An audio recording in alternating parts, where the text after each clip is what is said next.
दोस्तों, आशा करता हूँ आप सब अच्छे होंगे। आगामी सीटेट एग्ज़ाम जो कि 7 जुलाई के लिए प्रस्तावित है, इसकी तैयारी आप अच्छे से कर रहे होंगे। पिछले वीडियोस के क्रम में आज हम एक बहुत इंपॉर्टेंट टॉपिक लॉरेंस कोहलबर्ग से संबंधित मोस्ट इम्पॉर्टेंट क्वेश्चंस की चर्चा करेंगे जो कि पिछले 10 वर्षों में सीटेट एग्ज़ाम में पूछे गए हैं। ठीक है, तो चलिए वीडियो को शुरू करते हैं। लेकिन वीडियो को शुरू करने से पहले अगर आप हमारे चैनल पर नए हैं तो प्लीज़ चैनल को सब्सक्राइब ज़रूर कीजिए, और अभी तक अगर आपने हमारा टेलीग्राम चैनल ज्वाइन नहीं किया है तो लिंक डिस्क्रिप्शन में है, वहाँ से ज्वाइन कर सकते हैं। तो चलिए शुरू करते हैं। प्रश्न है कि कोहलबर्ग का सिद्धांत निम्न में से किस विकास से संबंधित है। ठीक है, तो भाषा विकास चॉम्स्की संबंधित है, इनका कोई लेना देना नहीं। सामाजिक विकास एक तरीके से आप लेव वाइगोत्स्की कह सकते हैं, और नैतिक विकास से संबंधित है कोहलबर्ग, तो ध्यान रखिए। और शारीरिक विकास गलत ऑप्शन है, तो सही आंसर हो गया इसका नैतिक विकास कोहलबर्ग। ठीक है, क्वेश्चन नंबर दूसरा है कि कोहलबर्ग के अनुसार किस अवस्था में नैतिकता बाह्य कारकों के द्वारा निर्धारित होती है। यानी कि वह कौन सी अवस्था है जिसमें बच्चे की अपनी स्वयं की कोई नैतिकता ना होकर बल्कि जो सामने वाला, जो घर परिवार पड़ोसी जो सिखाते हैं वही उसकी नैतिकता होती है। तो वो स्तर कहलाता है पूर्व परंपरागत अवस्था या पूर्व परंपरागत स्तर। ध्यान रखिए, कोहलबर्ग ने 3 स्तर बताए हैं। पहला स्तर है पूर्व परंपरागत, दूसरा है परंपरागत, और तीसरा है उत्तर परंपरागत या पश्चात परंपरागत स्तर। ठीक है, जिनकी चर्चा एज सहित और उनके कौन कौन से चरणों में उन्हें बांटा गया है उनके हम आगे बात करेंगे। ठीक है, तो इसका जो सही आंसर होगा वो होगा पहला। क्वेश्चन नंबर तीसरा देखिए, लॉरेंस कोहलबर्ग के अनुसार व्यक्ति किस स्तर पर अपने और दूसरों के व्यवहार को जरूरत और इच्छाओं के संदर्भ में जांचते हैं। ठीक है, पहली बात, एक बात ध्यान रखिए, मैं बार बार रिपीट कर रहा हूं कि आप प्रश्न को हल करते समय अंडरलाइन जो कीवर्ड्स होते हैं या मेन वर्ड्स होते हैं, रूट वर्ड्स होते हैं, जो भी आप कहें उनके नीचे अंडरलाइन जरूर कीजिए। तो रूट वर्ड्स क्या हुआ, पहले तो हम ये प्रश्न लॉरेंस कोहलबर्ग के संदर्भ में देख रहे हैं। दूसरा, दूसरों के व्यवहार को जरूरत और इच्छाओं के संदर्भ में जांचते हैं। यानी कि सिर्फ हमें अपनी ज़रूरत है तभी हम दूसरे को व्यवहार को जज करेंगे, या हम अपनी इच्छाओं के संदर्भ में। ठीक है, तो वो होती है यांत्रिक सापेक्षिक अभिविन्यास। ठीक है, इसका सही आंसर होगा डी। अब ये आंसर होगा कैसे, इसके बारे में मैंने आगे चार्ट बनाया है, वहां से आप देख लेंगे। देखिए, अनुपालन और दंड अभिविन्यास नहीं होगा, क्योंकि ये साफ साफ दिख रहा है जरूरत और इच्छाओं, दंड का कोई मतलब नहीं है यहाँ पर। ठीक है, जो सामान्य बात है मैं बता रहा हूँ। अच्छा, लड़का लड़की अभिविन्यास ये लिंग से संबंधित है, इसका भी कोई मतलब नहीं है यहाँ पर। कानून व्यवस्था अभिविन्यास ये समाज या आगे की अवस्थाओं से संबंधित होता है, ना कि अपनी जरूरत और इच्छाओं से संबंधित होता है। तो सही आंसर होगा यांत्रिक सापेक्षिक अभिविन्यास। ठीक है, इस तरीके से भी आप कॉमन सेंस लगा सकते हैं अगर आप थोड़ा बहुत प्रश्नों की प्रैक्टिस करते हैं तो। क्वेश्चन नंबर 4 देखिए, कोहलबर्ग के अनुसार शिक्षक बच्चों में नैतिक मूल्यों का विकास कर सकता है कैसे। धार्मिक शिक्षा को महत्व देकर बिल्कुल गलत है। ठीक है, आपको प्रश्न पढ़कर अंडरलाइन करने के बाद इसी प्रकार से एलिमिनेट करना है आंसर। ध्यान रखिए, व्यवहार के स्पष्ट नियम बनाकर कर सकता है, लेकिन इतना सही नहीं है, क्योंकि यहाँ पर एक कीवर्ड और इंक्लूड है, वो है कोहलबर्ग। तो सही आंसर होगा नैतिक मुद्दों पर आधारित चर्चाओं में उन्हें शामिल करके, क्योंकि कोहलबर्ग किससे संबंधित है, नैतिक विकास से संबंधित है। कैसे व्यवहार किया जाए इस पर कठोर, जब कठोर शब्द आ जाएगा तब तो ऑप्शन वैसे ही गलत हो जाएगा। क्यों, क्योंकि ये नेगेटिव टैग वर्ड है, और नेगेटिव टैग वर्ड वाला कोई भी ऑप्शन सही नहीं होता है। ठीक है, तो सही आंसर होगा तीसरा। क्वेश्चन नंबर 5 देखिए, लॉरेंस कोहलबर्ग के सिद्धांत में कौन सा स्तर नैतिकता की अनुपस्थिति को सही अर्थ में सूचित करता है। यानी वही बात जो मैंने पहले बताई थी, जिसे पूर्व परंपरागत स्तर कहते हैं, जिसमें अपनी स्वयं की नैतिकता ना हो बल्कि सामने वालों की नैतिकता से ग्रहण करते हैं। तो 3 स्तर बताए थे, तो पहला पूर्व परंपरागत, दूसरा परंपरागत, और तीसरा उत्तर परंपरागत। चौथा तो स्तर ही नहीं होता है लॉरेंस कोहलबर्ग। ठीक है, तो इसका सही आंसर आप अब पता लग गया होगा क्या है, पूर्व परंपरागत स्तर, जो कि पिछले में हम प्रश्न में डिस्कस कर चुके हैं। 6 नंबर देखिए, कोहलबर्ग के सिद्धांत के पूर्व परंपरागत स्तर के अनुसार कोई नैतिक निर्णय लेते समय, ध्यान रखिए कोहलबर्ग, यहाँ पे कोलबर्ग नहीं है, सॉरी कोहलबर्ग है। पूर्व परंपरागत स्तर के कोई नैतिक निर्णय लेते समय एक व्यक्ति निम्न में से किसकी तरफ प्रवृत्त होगा, यानी उसकी प्रवृत्त का मतलब टेंडेंसी क्या होगी। ठीक है, क्या होगी, अंतर्निहित संभावित दंड। ठीक है, व्यक्तिगत आवश्यकताएं या इच्छाएं और व्यक्तिगत मूल पारिवारिक अपेक्षाएं। तो सही आंसर होगा अंतर्निहित संभावित दंड। ये कैसे पता चला, ये पता चलेगा आपको अगले वाला जो चार्ट देखकर। ठीक है, मैंने 9-10 नंबर प्रश्न के बाद एक चार्ट बनाया है, बहुत आसान है, आप पढ़ेंगे क्योंकि ये चरण है। एक पूर्व परंपरागत स्तर, कोहल वर्ग के 3 स्तर हैं और 3 स्तर के 2-2 चरण हैं, तो कुल 6 चरण हैं। तो ये पूर्व परंपरागत स्तर का एक चरण है। आपको अगर वो चार्ट पता होगा तो आप बहुत आसानी से ये आंसर लगा सकते हैं। कोहल वर्ग ने, यहाँ पे कोल वर्ग लग गया है, ठीक है, मिस्टेक से, तो कोहल वर्ग है। कोहल वर्ग ने प्रस्तुत किए हैं। ऑप्शन है संज्ञानात्मक विकास के चरण, शारीरिक विकास, संवेगात्मक विकास। सही आंसर आपको पता होगा नैतिक विकास के चरण। 8वां क्वेश्चन है कोहल वर्ग के सिद्धांत के योगदान के रूप में निम्नलिखित में से किसे माना जा सकता है। तो देखिए इसका सही आंसर है वो है उनके सिद्धांत ने संज्ञानात्मक परिपक्वता और नैतिक विकास, देखिए आ गया यहाँ पर नैतिक विकास। ठीक है, कीवर्ड आ गया नैतिक विकास, क्योंकि कोहल वर्ग किससे संबंधित है, नैतिक विकास से। तो सही आंसर क्या होगा, पहला, के बीच एक सहयोग का समर्थन किया है। तो सही आंसर होगा पहला। ठीक है, ये देखिए यहाँ पर आप फंस सकते हैं, जो सी ऑप्शन है कि नैतिक तर्क और कार्रवाई के बीच एक स्पष्ट संबंध स्थापित करता है, गलत। देखिए एक बात यहाँ पर आपको ध्यान रखिए, नोटिस करके, कि जो कोहल वर्ग, लेव वाइगोत्स्की और जीन पियाजे हैं वो संज्ञानात्मक विकास के अंतर्गत आते हैं। अब उन्होंने अलग अलग सिद्धांत दिए, जैसे जीन पियाजे ने संज्ञानात्मक विकास का सिद्धांत, लेव वाइगोत्स्की ने सामाजिक सांस्कृतिक संज्ञानात्मक विकास का सिद्धांत और कोहल वर्ग ने नैतिक संज्ञानात्मक विकास का सिद्धांत। इसलिए यहाँ पर संज्ञानात्मक भी आ गया और नैतिक भी आ गया, तो इसलिए ये ऑप्शन सही होगा। ठीक है, क्वेश्चन नंबर 9 देखिए, निम्नलिखित में से कौन सी लॉरेंस कोहल वर्ग के द्वारा प्रस्तावित नैतिक विकास की एक अवस्था है। ठीक है, अभी मैं बताऊंगा, इसके बाद ही शायद वो चार्ट है कि मूर्त संक्रियात्मक अवस्था ये नहीं है, क्योंकि ये जीन पियाजे से संबंधित है। उद्योग बनाम अधीनता अवस्था नहीं है, प्रसुप्त अवस्था नहीं है, सही है सामाजिक अनुबंध अभिविन्यास। ठीक है, ये नैतिक विकास की एक अवस्था है, किसके अनुसार, लॉरेंस कोहल वर्ग के अनुसार। प्रश्न नंबर 10 है, निम्नलिखित में से लॉरेंस कोहल वर्ग द्वारा वर्णित किया गया है, किसे वर्णित किया गया है, सेम प्रश्न है। निकटवर्ती विकास का क्षेत्र ZPD जो कि लेव वाइगोत्स्की से संबंधित है, गलत होगा। तो ये आंतरिक वाक भी नहीं होगा, ना आत्मकेंद्रित वाक होगा। तो सही आंसर है सामाजिक अनुबंध अभिविन्यास। इसको भी ध्यान रखिए, इंपॉर्टेंट ये है कि सामाजिक अनुबंध अभिविन्यास आए तो आप लॉरेंस कोहल वर्ग को समझ जाइए। ठीक है, अब इसको देख लीजिए बहुत अच्छे से कि कोहल वर्ग ने, ध्यान रखिए, कोहल वर्ग ने 3 स्तर बताए हैं। ठीक है, और प्रत्येक में 2-2 चरण बताए हैं, तो इसकी 2 से गुणा कर देंगे तो कुल कितने चरण हो जाएंगे, 6। ये प्रश्न भी एक बार आया है कि कितने स्तर हैं, तो 3, और कितने चरण हैं, तो 6, अकॉर्डिंग टू लॉरेंस कोहल वर्ग। ठीक है, ये 2 प्रश्न बन गए यहाँ से, और ये दोनों प्रश्न पूछे गए हैं।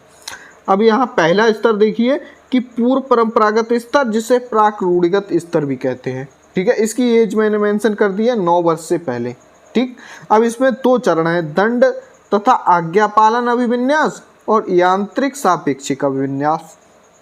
ठीक है, यानी ये 9 वर्ष से पहले की अवस्था में बात होती है कि बच्चा या तो दंड द्वारा आज्ञा सीखता है या फिर क्या करता है, यांत्रिक सापेक्षिक अभिविन्यास, जो मैंने पहले एक प्रश्न में बात की थी, वो सिर्फ अपने जरूरत और इच्छाओं के अनुसार ही कार्य करना या देखना चाहता है। ठीक है, तो ये हो गया यांत्रिक सापेक्षिक अभिविन्यास।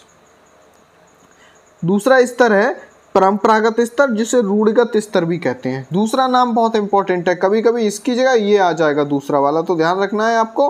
रूढ़िगत स्तर, जिसकी एज आती है लगभग 9 वर्ष से 13 वर्ष। ठीक है, इसे कहते हैं, इसमें 2 चरण आते हैं कि परस्पर एक रूप विन्यास और अधिकार संरक्षण अभिविन्यास। ठीक है, तीसरा स्तर है जिसे कहते हैं परंपरागत स्तर या रूढ़िगत स्तर। ठीक, 9 से 13 वर्ष की, ठीक है, 1 मिनट।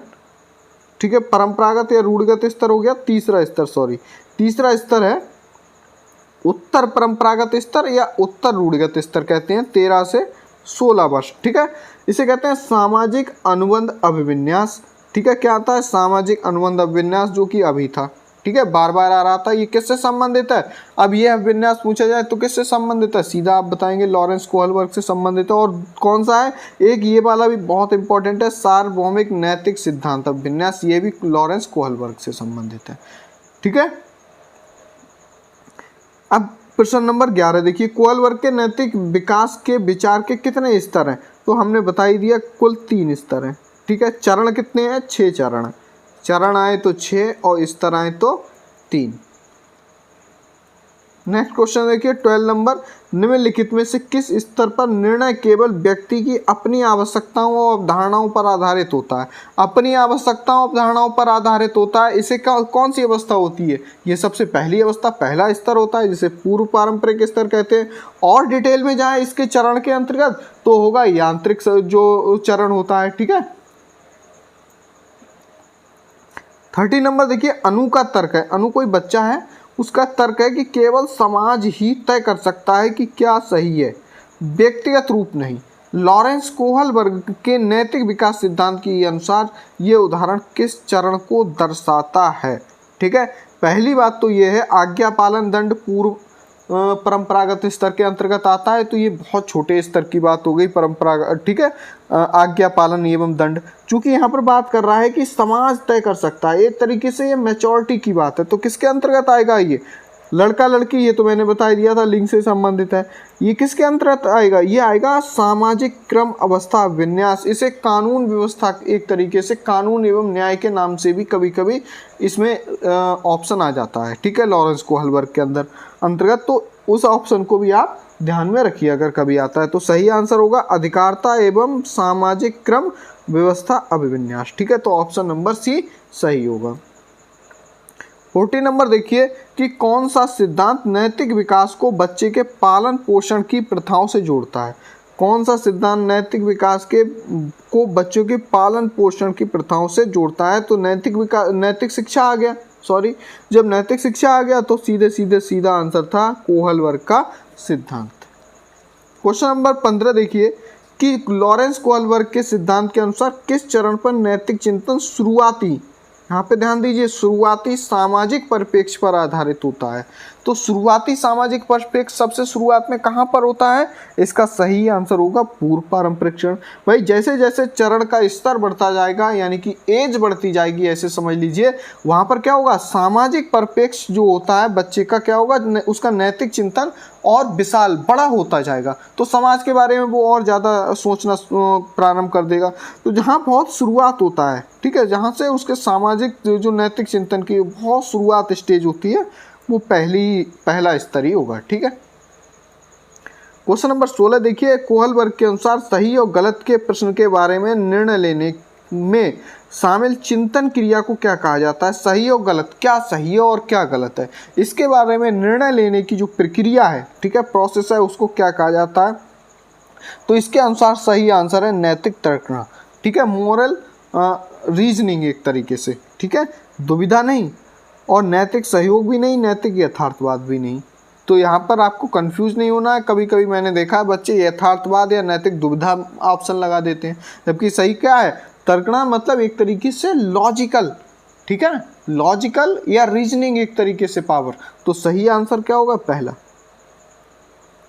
19 नंबर देखिए, एक लॉरेंस कोहलबर्ग के अनुसार 7-8 वर्षीय बच्चों में नैतिक निर्णय लेने का आधार क्या होता है? 7-8 वर्ष के बच्चों में। अब ये 7-8 वर्ष की बात आ गई, तो ये कहाँ आ गया? यानी कि पूर्व परंपरागत स्तर। और पूर्व परंपरागत स्तर में कौन सा आता है? दंड एवं आज्ञा पालन, ये इसी के अंतर्गत तो चरण आता है। 7-8 वर्ष की अवस्था आ गई, तो ये 7-8 वर्ष यानी 9 वर्ष से पहले, 9 वर्ष से पहले मैंने बताया था पूर्व परंपरागत स्तर। और पूर्व परंपरागत स्तर के अंतर्गत कौन सा चरण आता है? इनमें से देख लीजिए, वो है दंड और आज्ञा पालन। ठीक है, बाकी ये आगे की बात है, परंपरागत और उत्तर परंपरागत। ठीक, क्वेश्चन नंबर 18 देखिए, सजा के डर से राधा अपने माता पिता और शिक्षकों की बात मानती है। सजा के डर से, ठीक है, यहाँ पे ध्यान रखना है। कोहलबर्ग, ये कोलबर्ग नहीं, कोहलबर्ग है, किस सिद्धांत के अनुसार वह किससे संबंधित है? सजा या आज्ञा पालन, ये किस में आता है? सबसे पहला चरण है किसका? पूर्व परंपरागत स्तर के अंतर्गत। ठीक है, तो ये पूर्व परंपरागत नैतिकता के अंतर्गत आ गया, तो सही आंसर होगा पहला। ठीक है, बाकी सारे गलत है। क्वेश्चन नंबर 19 देखिए, नूरी इस तर्क ठीक है, नूरी कोई बच्ची है जो ये तर्क दे रही है हमारे समाज के प्रति कुछ दायित्व हैं और उस दायित्व के लिए हमें नियमों का पालन करना चाहिए। ठीक, अब वो इतना समझ पा रही है, ध्यान देना कि वो बच्ची इतना समझ पा रही है कि हमारे समाज के प्रति दायित्व हैं, कुछ रेस्पॉन्सिबिलिटीज़ हैं और हमें इसलिए उन नियमों का जो रेस्पॉन्सिबिलिटीज़ निभाने के नियमों का पालन करना चाहिए के आधार पर अपनी क्रियाओं का निर्णय लेती है। ठीक, यानी कि कार्य करते समय वो इस बात को ध्यान रखती है कि हमारी समाज के प्रति कुछ रेस्पॉन्सिबिलिटीज़ हैं और इसलिए हमें उन रेस्पॉन्सिबिलिटीज़ को निभाने के लिए नियमों का, सामाजिक नियमों का पालन करना चाहिए। ये लॉरेंस कोहलबर्ग के अनुसार नूरी इस समय नैतिक तर्कता की किस अवस्था में, तो ये सबसे उच्च अवस्था होती है, ध्यान रखना। और ये सबसे उच्च अवस्था कौन सी होगी? तीसरी अवस्था, जिसे कहते हैं उत्तर परंपरागत। ठीक है, तो चौथा औपचारिक तो कुछ होता ही नहीं है, ये तो कोई अवस्था ही नहीं है, ध्यान रखना। ठीक है, तो ये ऑप्शन तो होगा ही नहीं, तो सही आंसर होगा तीसरा। क्वेश्चन नंबर 20 है, कोहलबर्ग के सिद्धांत की एक प्रमुख आलोचना क्या है? ये बहुत इंपॉर्टेंट प्रश्न है, इसको याद कर लीजिए आप। इसकी प्रमुख आलोचना ये है, कोहलबर्ग ने पुरुषों और महिलाओं की नैतिकता में सांस्कृतिक भिन्नताओं को महत्व नहीं दिया है। ठीक है, ये इंपॉर्टेंट बात थी।